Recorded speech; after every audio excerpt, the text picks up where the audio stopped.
పరుచూరి గోపాలకృష్ణ పాఠాలను పలుకులను అనుసరించండి. కొత్త పలుకుల కోసం, కొత్త పాఠాల కోసం పక్కనే ఉన్న గంటను నొక్కండి. నా స్నేహితులకు, సన్నిహితులకు, ఆత్మీయులకు, మిత్రులు అందరికీ కూడా పరుచూరి పలుకులకు స్వాగతం.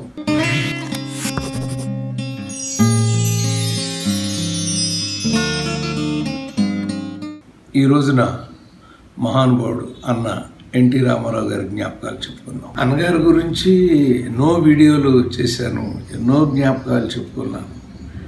అయితే మళ్ళీ ఆయన ఎందుకు జ్ఞాపకం వస్తున్నారంటే, ప్రపంచం లేదా సమాజం ఒక కష్టంలో ఉన్నప్పుడు ఒక గొప్ప నాయకుడు గుర్తొస్తాడండి. అలా ఆయన గుర్తొచ్చాడు.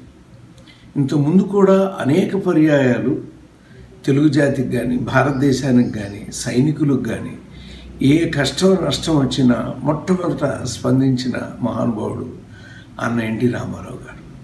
నిన్న ఆ బసవతారకం క్యాన్సర్ ఇన్స్టిట్యూట్లో బాలయ్య బాబు ఆ భోజనాలు అవన్నీ అందిస్తా అంటే సడన్గా ఆయన గుర్తొచ్చాడు.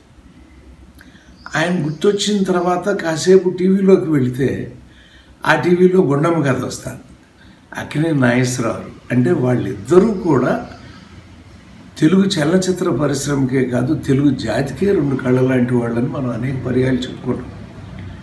వాళ్ళిద్దరినీ అలా చూడగానే ఒక్కసారి మళ్ళీ వాళ్ళిద్దరి యొక్క జ్ఞాపకాలని, ఏమి చెప్పానో గుర్తులేదు కానీ ఒకసారి మళ్ళీ జ్ఞాపకం చేసుకోవాలి అనేటువంటి భావన కలిగింది. మీ అందరికీ తెలుసు, 1961లో నూజివీడులో సీతారాం కళ్యాణం రిలీజ్ అయినప్పుడు అన్నగారికి నేను అభిమానిగా మారి, మీకు చెప్పాను ఒకసారి, చెట్టు కింద ఆయన డైలాగులు చెబుతుంటే మా నాన్నగారు వెంటపడ్డాడు.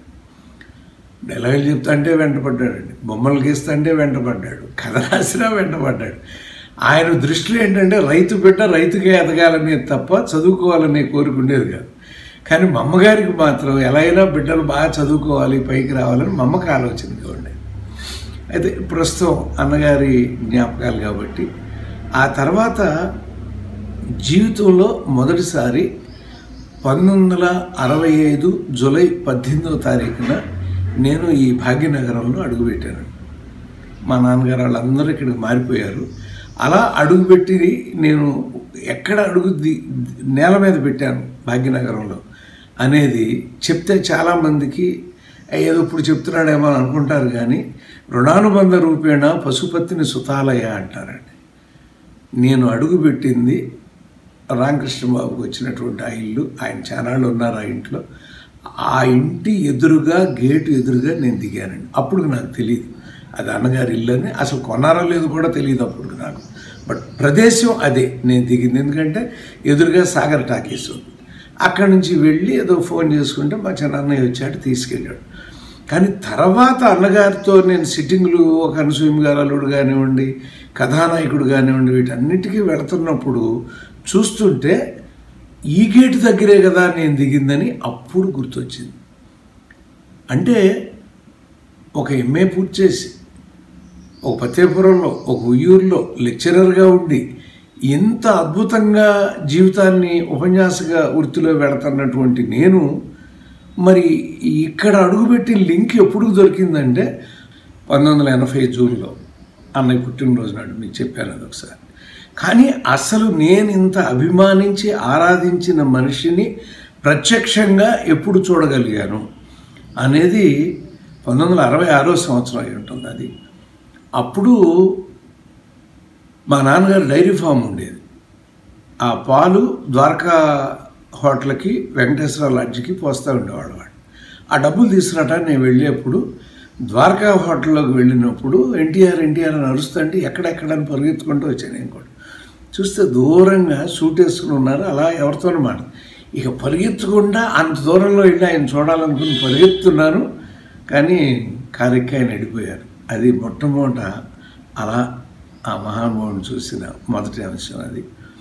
రెండోది రామకృష్ణ స్టూడియో. ఒకసారి చెప్పినట్టు గుర్తుంది.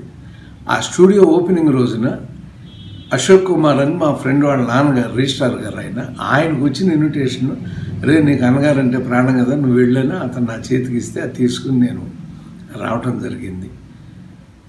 అసలు ఆ రోజున పంచ లాల్చి తెల్లగా ఉమ్మడి కుటుంబం వాటిలో కనపడతారే అంత అందంగా ఆయన అలా నిలబడి ఉంటే నోరు తెరుచుకుని అలా చూస్తున్నా పక్కనే నిలబడి భుజమే చేసి వెళ్ళండి బ్రదర్ అనగానే అంతే. ఆ చేతి జ్ఞాపకం ఇప్పటికి మర్చిపోలేదండి. ఎన్నో సంవత్సరాలు 50 ఏళ్ళు అయిపోయినా కూడా ఆయన అంటే ఒక మనం అభిమానించి ఆరాధించిన వ్యక్తి మనని అలా భుజం మీద చేసి పంపటం అనేటువంటి ఒక అద్భుతం అది.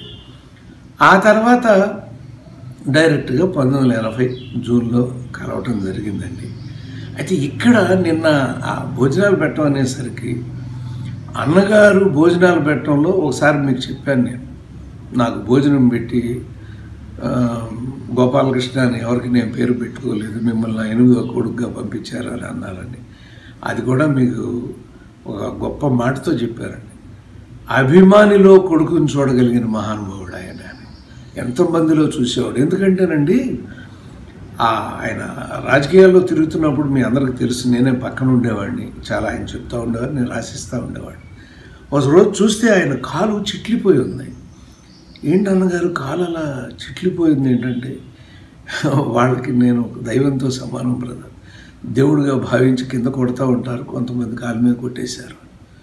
ఎంతో నవ్వుతా చెప్పాడు అండి ఆయన ఆ మాటని. నిజంగా అలా ఆశ్చర్యం. అట్లా ఆయన భోజనం పెట్టడంలో మీకు చెప్పాను నేను, ఒక వినాయక చవితి నాడు పెట్టిన భోజనం ఇంతవరకు అరగలేదని. తర్వాత చండశాస్త్రుడు అప్పుడు, తర్వాత మన కథానాయకుడు అప్పుడు, తర్వాత అనసూయం గారు అప్పుడు మామూలుగా పెట్టరండి. పొరపాటున ఆయనతో కూర్చున్నామా 2 తినేవాడు 10 15 తినాల్సిందే. అంత అద్భుతంగా ఆయన మనకు అందిస్తారు మనం తినే ఆహారాన్ని. అలా నేను అభిమానించిన మనిషి నాకు వడ్డిస్తా అంటే తినటం అనేది ఎన్ని జన్మల పుణ్యం చేసుకుంటే ఒక వ్యక్తికి దొరుకుతుందో మనం అర్థం చేసుకోవచ్చండి. కానీ అలాంటి మహానుభావుడు లేడు అన్న రోజున అసలు ఎలా ఎలా ఎలా ఏడ్చానో నాకు తెలుసండి. ఆ రోజున మీకు చెప్పాను ఒకసారి, అక్కినే నాగేశ్వరరావు బాధపడబాకు, నువ్వు ఇంత చదువుకున్నాడివి, ఇంత విజ్ఞానివి అంట ఎఫ్ఎన్సిసిలో రుజుమే చేసి నన్ను ఓదార్చారు. అలాగే చెప్పాను మీకు, మమ్మూటి గారు హూ ఈజ్ హీ అని వాణి విశ్వనాథన్ అడిగారని. ఆయన రైటర్ అండి అంటే హీఈస్ రియల్లీ వీపింగ్ అని, అంటే ఎక్కెక్కి పసిబిడ్డ ఏడ్చినట్టు ఏడుస్తున్నాడు అని అలా చెప్పి ఆయన చూడలేదండి. నన్ను నమ్మండి, ఆయన పాదాలు చూశాను తప్ప ఆయన వెళ్ళిపోయినాక ఆయన మొహం చూడాల. ఎందుకంటే ఆయన ఉన్నాడు, ఇక్కడే ఉన్నాడు. అందుకని ఒక్కసారి ఆయన్ని ఈ వీడియోలో నేను ఎందుకు ప్రార్థిస్తున్నానంటే, అన్న మా అందరిలో మీరు ఉన్నారని మాకు తెలుసు. మీరు స్వర్గలోకంలో ఉన్నారు, బ్రహ్మలోకంలో ఉన్నారు, శివలోకంలో ఉన్నారు, ఇంద్రలోకంలో ఉన్నారు, ఎక్కడున్నారో మాకు తెలియదు. కానీ మీరు మాత్రం మాలో ఉన్నారని మేము నమ్ముతున్నాం. కాబట్టి సమస్త ప్రపంచాన్ని ఆశీర్వదించండి, తెలుగు జాతిని మొత్తం ఆశీర్వదించండి. అందరం మళ్ళీ అద్భుతంగా ఈ దేశం ముందడుగు వేయాలి, ఈ ఉభయ రాష్ట్రాలు ముందడుగు వేయాలని మీ ఆశీస్ కోసమే నేను ఈ వీడియో చేశాను. మీ పాదాలకు నమస్కరిస్తూ నమస్తే.